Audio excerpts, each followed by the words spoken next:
నమస్తే, నా పేరు గుర్రమాంజనేయులు, ఒక వాస్తు సలహాదారుని. ఈరోజు మనం బుక్రాయ సముద్ర మండలం ప్రాంతంలో ఉన్నాము. అయితే ఈరోజు మనం వచ్చిన వాస్తు సలహాల మేరకు ఇట్లా వచ్చేస్తే ఇది తూర్పు గేటు. ఈ తూర్పు గేట్ వస్తానే ఈ గేటుకి కాంపౌండ్ అండి రండి. ఈ కాంపౌండ్ అనేది కట్టుకున్నారు, తూర్పు వాలిచ్చినారు. ఈ తూర్పు ఆగ్నేయము మూతబడింది. ఈ బాత్రూంలోనే కట్టడం జరిగింది. ఎప్పుడైతే తూర్పు ఆగ్నేయం మూత పడుతుందో కోర్టు సమస్యలు వచ్చి ఇంట్లో ప్రతి వ్యక్తికి అనారోగ్యానికి గురవుతారు. అలా గురి కాకుండా ప్రతి వ్యక్తి కాంపౌండ్ కట్టేటప్పుడు చాలా జాగ్రత్తగా కట్టుకోవాలంటే మూలలో డిస్టర్బ్ లేకుండా కట్టుకోవాలి.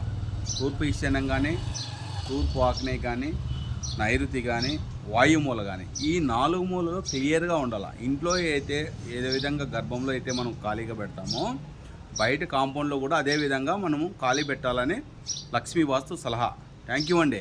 ఈ వాస్తు సలహాలు అందరూ చూసి మూలలకి ఎలాంటి కట్టడాలు కానీ కట్టకూడదు, ఏదో చెట్లు కూడా వేసుకోకూడదు, ఖాళీగా ఉండాలి. మూలలు ఎప్పుడైతే ఖాళీ ఉంటే కాంపౌండ్ ఎనర్జీ ఉంటుంది. ఇంటి లోపల కూడా మూలలు ఖాళీ ఉంటే ఇల్లు ఎనర్జీగా ఉంటుంది.